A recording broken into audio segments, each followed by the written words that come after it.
Imagine waking up to find out that the most anticipated game of the decade just dropped a surprise trailer full of details, only for Rockstar to pull it back like a magician hiding his best trick until the encore. That pretty much sums up what happened when the first Grand Theft Auto 6 trailer leaked hours before it was scheduled for its debut. Gave us a look at our characters tearing through Vice City in a very 2020s Bonnie-and-Clyde way. Welcome to the channel, everybody. Jimmy or Chaos. Today, we're going to dive into everything we actually know about GTA 6. We're going to sift through the juiciest rumors. We're going to ride the wave of speculation, all the while we're going to keep things real here. Stick around for the second half of the video because I'm going to break down the rumor that suggests the map might actually evolve over time. And it might not be as crazy as it actually sounds. Drop a like, make sure you guys are subscribed, and we are in an effort starting to try to do daily uploads here on the gaming channel. Don't hold me to it, but we're going to try. If it's something you guys really want, definitely let me know, and let me know what topics and games you would like us to cover. Now let's start off with the stuff that is set in stone. Rockstar Games finally put a date on the calendar. We know that. May 2026, or May 26, 2026. Now that release target replaced the original fall 2025 window, and the studio publicly confirmed the delay, and they even apologized to fans for the wait. It's always a good sign when the developer is willing to be transparent rather than going dark for years. I'm looking at you, Elder Scrolls 6. And we also know that GTA 6 will land on the PS5 and the Xbox Series S and X. There's no plans for previous generation consoles at the moment. A press release from Rockstar stated plainly that there are currently no versions planned for the PS4 or the Xbox One. There's also no mention of a PC release yet. Now, some former developers have hinted that PC players might have to wait a little while. So if you're saving pennies for the next-gen console, now is the time. Now, the trailer introduced us to our two main protagonists. The dual protagonists who appear to be the Bonnie and Clyde partnership with a Latin American vibe, which is really cool. Now, the prison scene suggests that she recently has been released and quickly falls back into crime. And of course, Jason seems like a partner that is both in love and willing to break the law. So Rockstar hasn't confirmed whether we can switch between them like we did in GTA 6. But given the success of that system, I would say it's a safe bet. Now let's get into some of the fun stuff. Where will we actually play? The trailer made it clear that we're heading back to Vice City. Rockstar's analog of Miami, complete with alligators wandering into convenience stores, was there.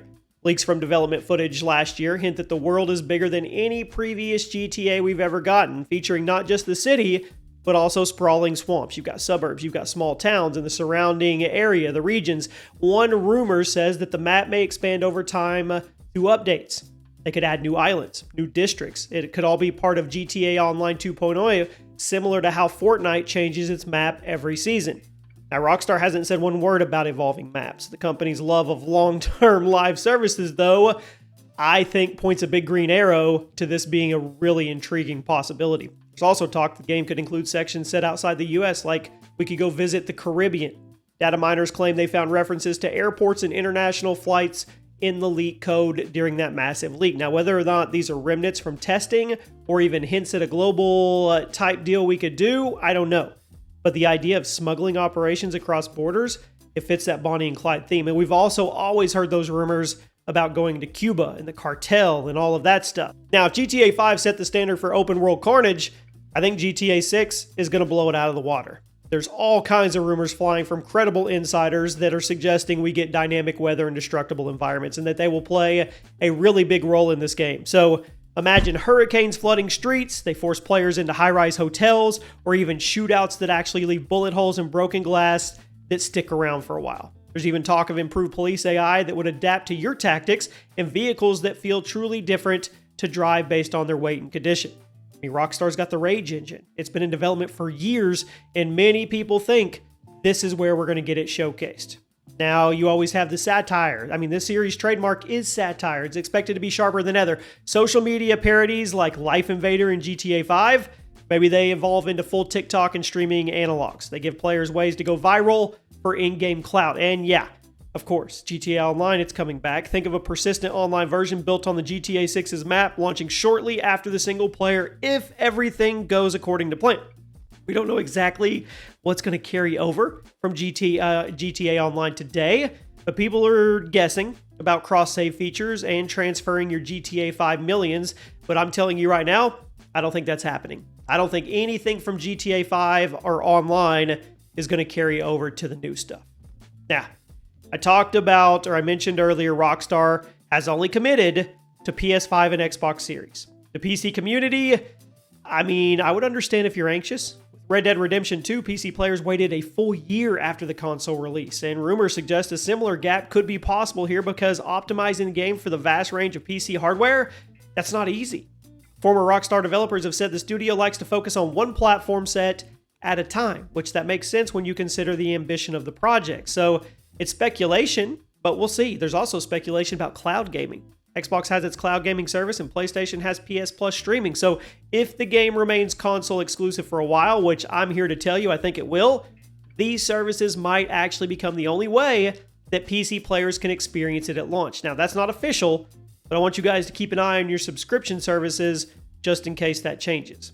Now, I teased a really big rumor at the beginning, and insiders are saying GTA 6 will span multiple time periods.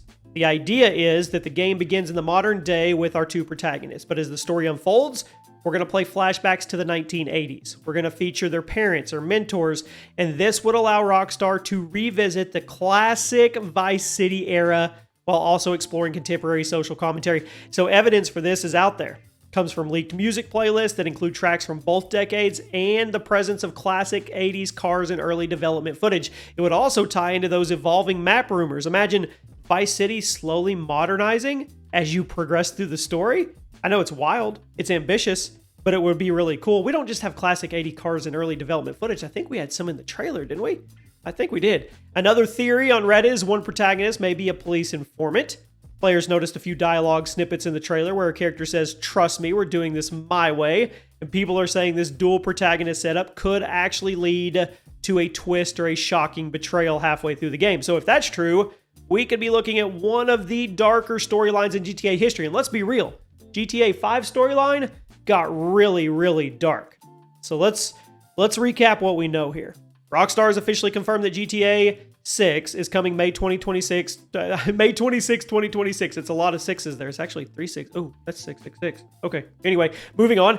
It will feature, of course, our dual protagonists. It's going to launch on the PS5 and the Xbox Series X and S, and PC versions are probably going to be delayed. We've looked at leaks suggesting an enormous Vice City map that could actually evolve over time. You got dynamic weather, you got destructible environments, you got improved AI, the cops are going to be crazy, we could be time jumping between the 80s and today, there could be possible international travel, we could go to the Caribbean, we could go to Cuba. It's going to be wild. And we are inching closer to actually getting it in our hands. How much time are you going to drop in the first month? That's what I really, really want to know. I hope you guys have a fantastic day, and I'll see you soon.